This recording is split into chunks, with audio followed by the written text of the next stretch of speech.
Assalamualaikum, salam semangat untuk anak-anak hebat. Hai, ketemu lagi dengan kelasnya Bu Ita. Belajar sejarah jadi asyik. Kamu pastinya sudah nggak asing lagi dong ketika mendengar kata Orde Baru. Ya, Orde Baru adalah masa sebelum reformasi dan masa sesudah Orde Lama. Nah, pada kesempatan ini kita akan mempelajari kehidupan politik dan ekonomi masa Orde Baru. Yuk, simak ya. Tetap di kelasnya Bu Ita, belajar sejarah jadi asyik.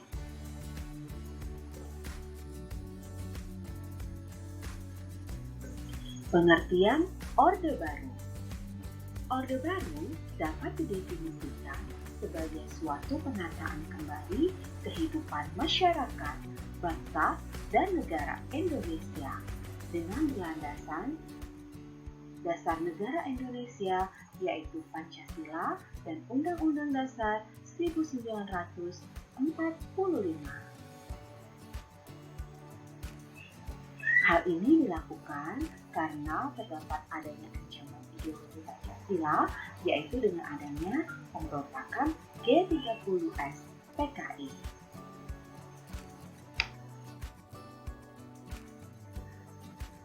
Setelah kita mengetahui mengenai pengertian Orde Baru, mari kita simak terkait dengan latar belakang lahirnya Orde Baru. Orde Baru terbentuk karena dipengaruhi beberapa peristiwa bersejarah di Indonesia. Antara lain, yang pertama yaitu terjadinya peristiwa G30S PKI. Peristiwa G30S PKI atau Gerakan 30 September PKI merupakan sebuah gerakan yang diprakarsai oleh Partai Komunis Indonesia. Peristiwa ini menyebabkan ketidakstabilan dan ketidaktertiban di Indonesia. Keadaan Indonesia pada saat itu sangatlah kacau. Banyak terjadi pembunuhan, penculikan, dan akhirnya memicu munculnya demo besar-besaran yang dilakukan oleh mahasiswa agar membubarkan Partai Komunis Indonesia beserta organisasi-organisasi yang dibawahinya. Masa demo menuntut agar tokoh-tokoh PKI agar segera diadili atas tindakan kerusuhan yang dilakukan oleh PKI. Akibat peristiwa tersebut, akhirnya Presiden Soekarno selaku Presiden pertama Indonesia membuat surat perintah 11 Maret 1966 atau yang lebih dikenal dengan nama Super Semar.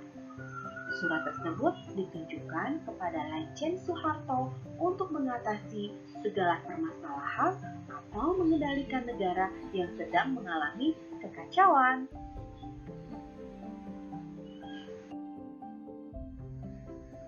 Latar belakang selanjutnya adalah terbentuknya Front Pancasila. Front Pancasila merupakan sebuah gabungan atau kesatuan dari beberapa organisasi seperti KAMI, KASI, KAPI, dan lain-lainnya. Yang tentunya bertujuan untuk mengajukan Tritura, 3 tuntutan rakyat. Organisasi ini terbentuk pada tanggal 10 Januari tahun 1966 di depan gedung DPR GR. Front Pancasila juga nanti dikenal dengan nama Angkatan 66.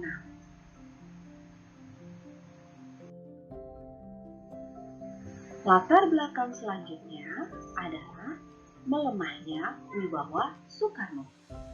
Presiden pertama Republik Indonesia memiliki pesona dan wibawa yang sempurna pada masa kepemimpinannya, hingga pada akhirnya mampu menghalau para penjajah untuk pergi meninggalkan tanah Indonesia. Namun sayangnya, akibat kekacauan negara yang tidak terkendali, Presiden pertama sekaligus proklamator Indonesia ini mengalami penurunan wibawa yang dimilikinya. Wibawa Soekarno sebagai pemimpin bangsa Indonesia semakin memburuk dan menurun lantaran gagal dalam melakukan beberapa hal Di antaranya adalah sebagai berikut. Yang pertama, gagalnya sidang paripurna kabinet. Sidang paripurna yang seharusnya dihadiri oleh seluruh anggota wakil rakyat gagal dilaksanakan.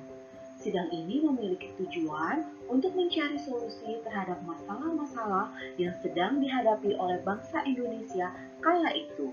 Namun, sayangnya usaha tersebut tidak berhasil.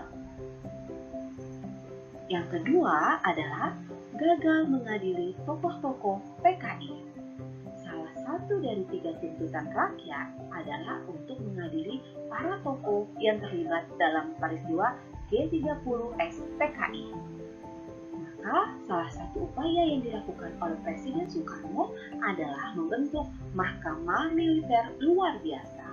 Namun sayangnya upaya tersebut gagal. Latar belakang lahirnya Orde Baru selanjutnya adalah ditetapkannya TAP MPRS nomor 33 tahun 1967 MPRS. Dalam TAP tersebut berisi tentang pencopotan jabatan presiden, yaitu Soekarno, sekaligus mengangkat Soeharto untuk menggantikan menjadi Presiden Republik Indonesia yang kedua. Pengangkatan tersebut terjadi pada tanggal 12 Maret tahun 1967. Dan sejak saat itulah dimulainya masa Orde Baru oleh kepemimpinan Soeharto sebagai Presiden Republik Indonesia.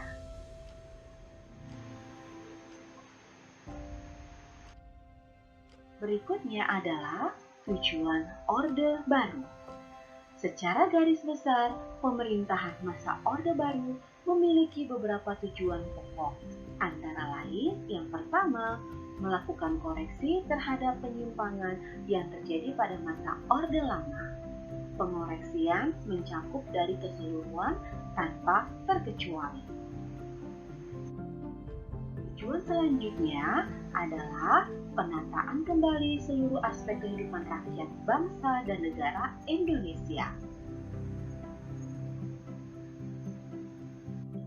Tujuan selanjutnya adalah menerapkan Pancasila dan Undang-Undang Dasar 1945 secara murni dan konsekuen. Tujuan yang keempat adalah membangkitkan kembali kekuatan bangsa Indonesia. Tujuan dari hal ini adalah mengembalikan stabilitas nasional serta mempercepat proses pembangunan, terutama dalam sektor ekonomi.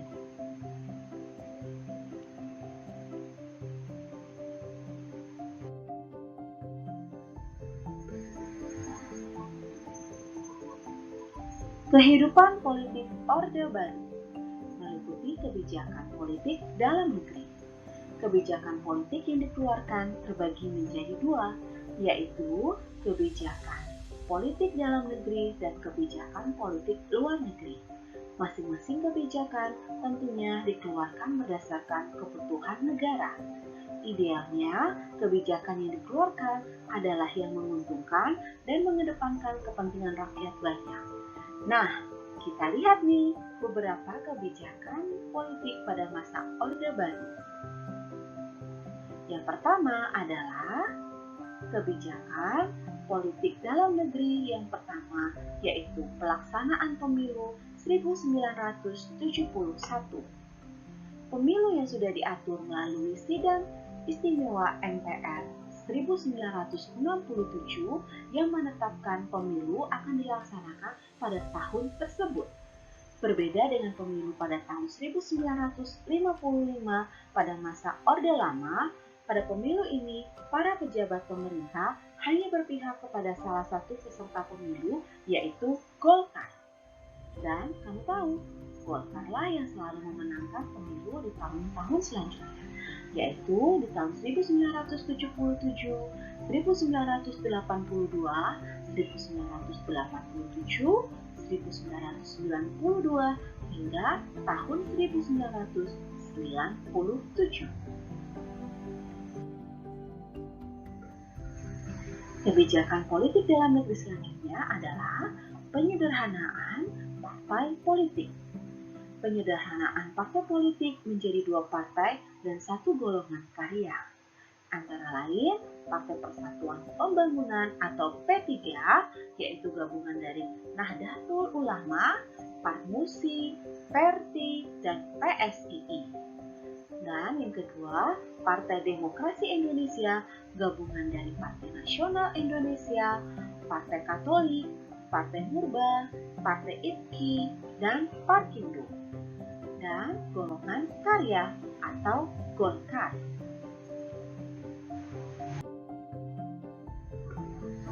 Selanjutnya adalah dui fungsi ABRI. Dui fungsi ABRI adalah peran ganda ABRI sebagai kekuatan pertahanan keamanan dan sebagai kekuatan sosial politik. Sebagai kekuatan sosial politik, ABRI diarahkan untuk mampu berperan secara aktif dalam pembangunan nasional. ABRI juga memiliki wakil dalam MPR yang dikenal sebagai fraksi ABRI, sehingga kedudukannya pada masa Orde Baru sangatlah dominan.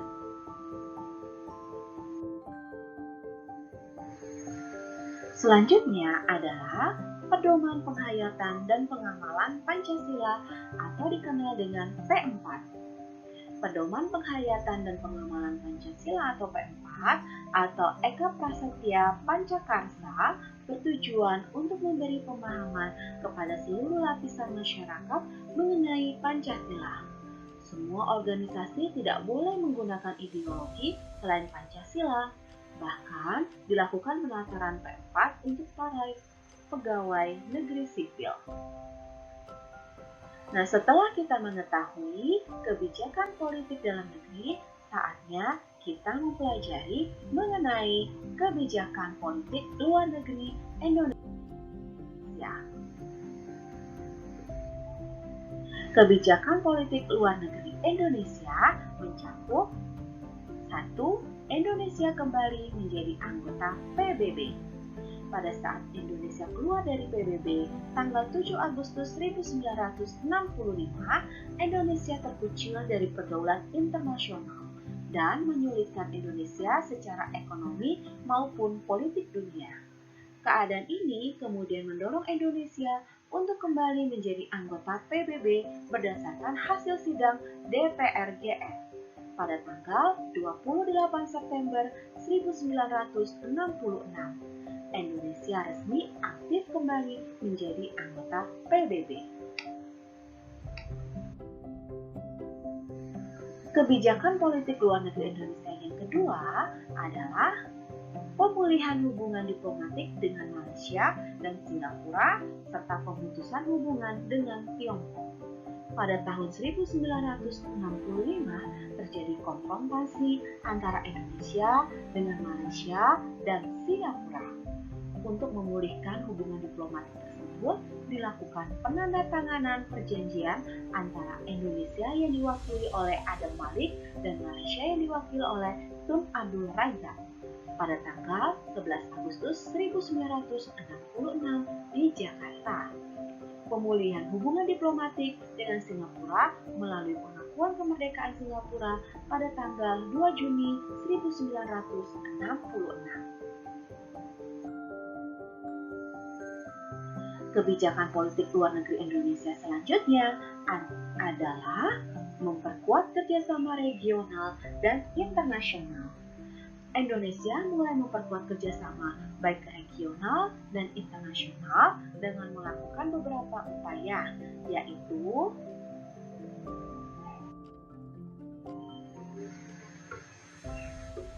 yang pertama, turut serta dalam pembentukan ASEAN. Indonesia menjadi salah satu negara pendiri ASEAN. Yang kedua, mengirimkan kontingen Garuda dalam misi perdamaian. Kontingen Garuda atau sering disingkat dengan istilah KOGA adalah sebuah pasukan dari Organisasi Tentara Nasional Indonesia atau TNI yang ditugaskan dalam rangka misi perdamaian di berbagai tempat di dunia atas nama Organisasi Perserikatan Bangsa-Bangsa. Indonesia mulai berpartisipasi dalam kegiatan semacam ini semenjak tahun 1957. Terdapat sekitar 27 lebih kontingen pasukan yang terbentuk serta subkontingen pasukan hingga hari ini. Latar belakang dibentuknya dan digagasnya pasukan perdamaian oleh Indonesia adalah ungkapan rasa terima kasih Indonesia kepada negara-negara Liga Arab, terutama Mesir, sebagai negara yang pertama kalinya mengakui kemerdekaan Indonesia secara de jure dan negara yang gigih mendukung Indonesia saat terjadi sengketa dengan Belanda. Selanjutnya adalah ikut berperan dalam KTT non-blok.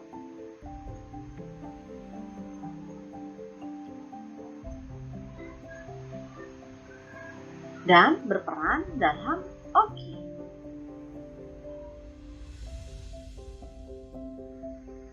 Kebijakan ekonomi dalam negeri Indonesia. Pemerintahan Orde Baru memiliki slogan yang menunjukkan fokus utama mereka dalam memberlakukan kebijakan ekonomi, yaitu Trilogi Pembangunan.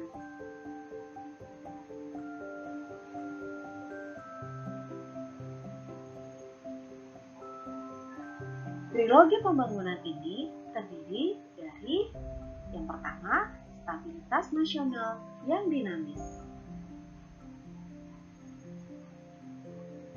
Yang kedua, pemerataan pembangunan dan hasil-hasilnya yang menuju kepada terciptanya keadilan sosial bagi seluruh rakyat Indonesia. Yang ketiga, pertumbuhan ekonomi yang cukup tinggi.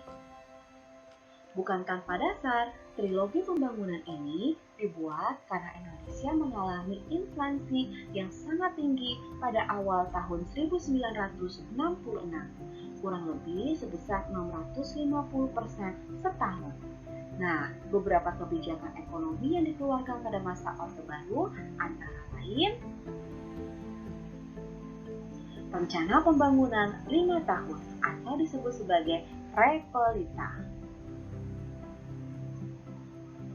Pada April 1969, pemerintah menyusun Rencana Pembangunan 5 tahun atau Repelita yang bertujuan untuk meningkatkan sarana ekonomi, kegiatan ekonomi serta kebutuhan sandang dan pangan. Repelita ini akan dievaluasi selama 5 tahun sekali. Kebijakan ekonomi dalam negeri Indonesia, Repelita. Repelita 1 diterapkan pada tanggal 1 April 1969 sampai dengan 31 Maret 1974. Sasaran utama yang hendak dicapai adalah pangan, sandang, pakan, perluasan lapangan kerja, dan kesejahteraan rohani. Pertumbuhan ekonomi berhasil naik 3-5,7%, sedangkan tingkat inflasi menurun menjadi 47,8%. Namun, kebijakan pada masa Repelita 1 dianggap menguntungkan investor Jepang dan golongan orang-orang kaya saja. Hal ini memicu timbulnya peristiwa malapetaka 15 Januari atau disingkat dengan Malaria.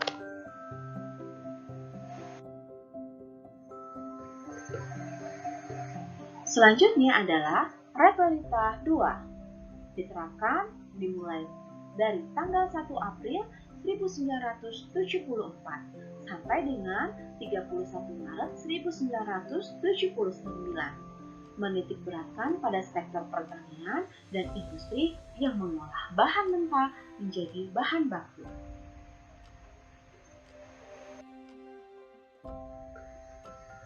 Selanjutnya adalah Repelita 3, diterapkan pada tanggal 1 April 1979 sampai dengan 31 Maret 1984. Repelita 3 menekankan pada trilogi pembangunan dengan menekankan pada asas pemerataan. Sebutkan 8 asas pemerataan pembangunan tersebut.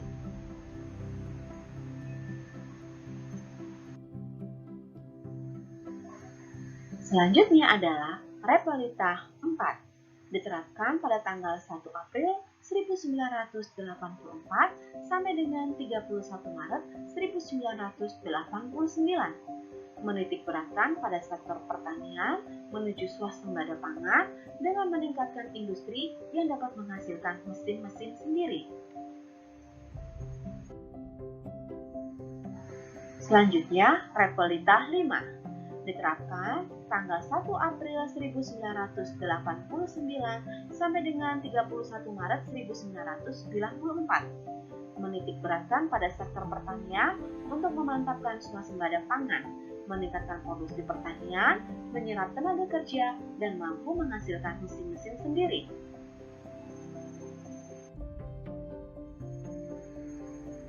Repelita 6 dimulai pada tahun 1994. Pembangunan berfokus pada sektor ekonomi, industri, pertanian, dan peningkatan sumber daya manusia.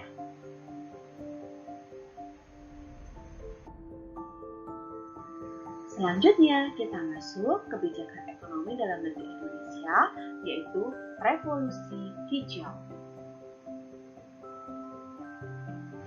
Revolusi hijau pada dasarnya adalah suatu perubahan cara bercocok tanam dari cara tradisional atau peasant ke cara modern atau farmers. Untuk meningkatkan produksi pertanian, umumnya dilakukan 4 usaha pokok yang terdiri dari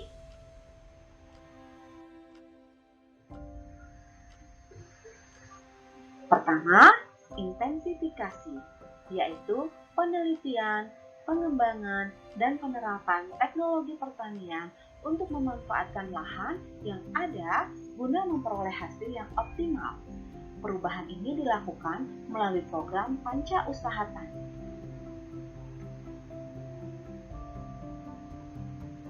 Sebutkan 5 program Panca Usaha Tani.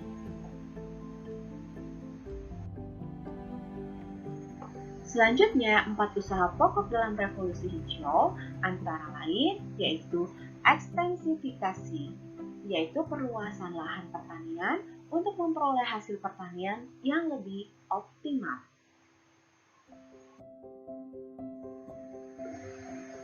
Selanjutnya adalah diversifikasi atau keanekaragaman usaha tani.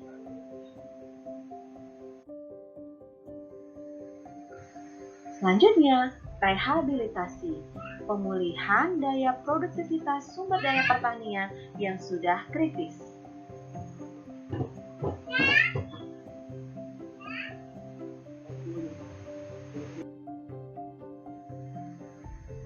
Sekarang, kamu sudah tahu kan seperti apa kehidupan politik dan ekonomi masa Orde Baru? Meskipun kamu tidak mengalaminya, setidaknya kamu sudah mengetahui beberapa hal penting yang terjadi pada masa Orde Baru. Nah, terjadinya reformasi itu karena pengaruh dari kebijakan-kebijakan yang tadi disebutkan ya. Oleh karena itu, mempelajari sejarah secara bertahap menjadi sangatlah penting, karena antara satu dengan yang lainnya akan saling berkaitan. Selanjutnya, kita masuk ke dalam faktor-faktor kejatuhan Orde Baru. Yang pertama adalah krisis moneter. Faktor penyebab yang pertama adalah krisis moneter atau krisis keuangan yang terjadi di wilayah Asia Timur, yang kemudian berimbas pula pada Indonesia. Akibat adanya krisis tersebut, di tahun 1997 menyebabkan pelemahan di berbagai sektor keuangan Indonesia, termasuk turunnya nilai tukar rupiah, penarikan saham-saham pada sektor penanaman modal, dan kondisi ekonomi negara yang menjadi kacau. Kondisi tersebut pula yang kemudian menyebabkan berbagai macam masalah dan konflik menghantam stabilitas nasional Indonesia, termasuk dalam sistem pemerintahan Orde Baru dan kepercayaan masyarakat terhadap pemerintah yang semakin menurun. Faktor selanjutnya adalah hutang luar negeri. Keadaan krisis moneter yang juga menyerang Indonesia akhirnya juga berdampak pada hutang luar negeri Indonesia yang semakin membengkak, baik untuk pemerintah maupun hutang pihak swasta. Keadaan ini disebabkan oleh melemahnya nilai tukar rupiah terhadap dolar Amerika, di mana hutang Indonesia menggunakan mata uang tersebut. Kondisi tersebutlah yang menyebabkan hutang luar negeri Indonesia pada masa Orde Baru menjadi semakin membengkak.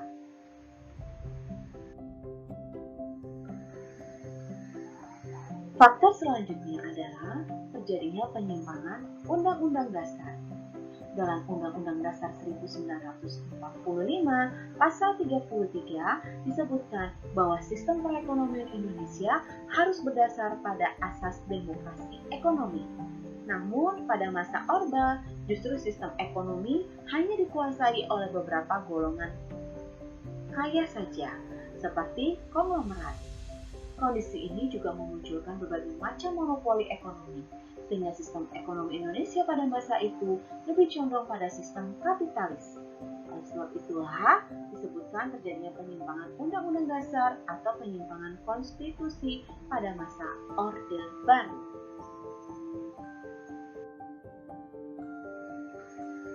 Faktor kejatuhan selanjutnya adalah pola pemerintahan yang terpusat. Pada masa Orde Baru, memang pola pemerintahan yang berlangsung lebih mengarah pada pola pemerintahan terpusat yang juga menjadi ciri-ciri pemerintahan Orde Baru, yaitu terpusat di Jakarta. Kondisi ini memberikan wewenang penuh pada peranan pemerintah pusat dalam mengatur masyarakatnya secara keseluruhan. Namun kondisi tersebut justru menimbulkan adanya kondisi di mana pembangunan daerah menjadi tidak merata, sehingga menimbulkan kesenjangan sosial.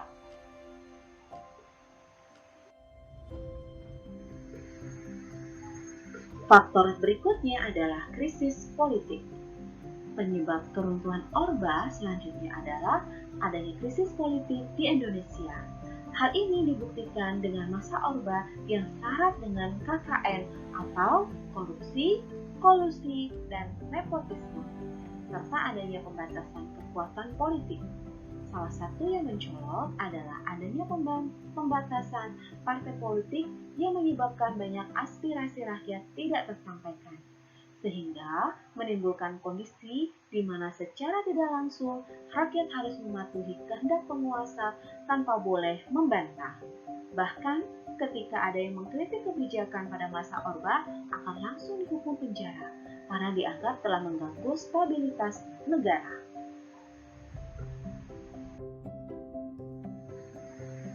Selanjutnya adalah tragedi di mana-mana.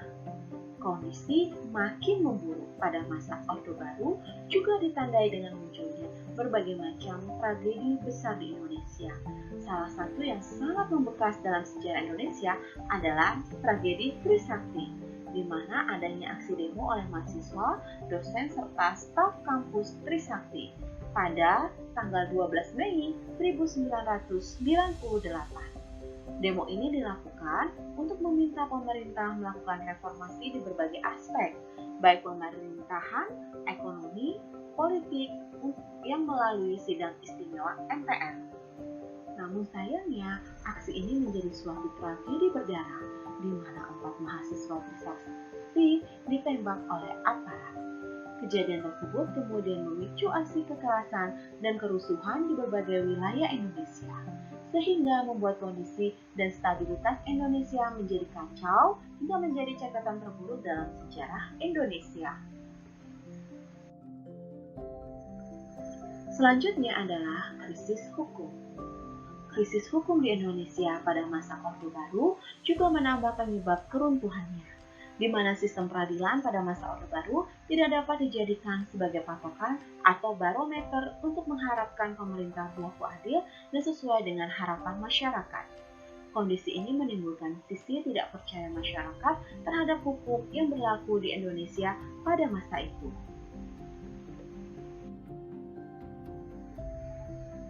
Selanjutnya adalah krisis kepercayaan. Orba memang sangat kental dengan praktek-praktek KKN, menyebabkan Indonesia mengalami krisis kepercayaan oleh masyarakat terhadap pemerintahannya. Krisis kepercayaan ini juga membuat para investor kemudian banyak yang menarik seluruh modal yang telah ditanamkan di Indonesia, sehingga menimbulkan krisis yang berkepanjangan. Terlebih lagi, aksi dan tragedi yang banyak terjadi di berbagai daerah atau wilayah juga menguatkan adanya sisi ketidakpercayaan masyarakat terhadap pemerintahan Orba, hingga menimbulkan aksi demo besar-besaran menuntut lengsernya Soeharto dari jabatannya masa itu sebagai Presiden Indonesia.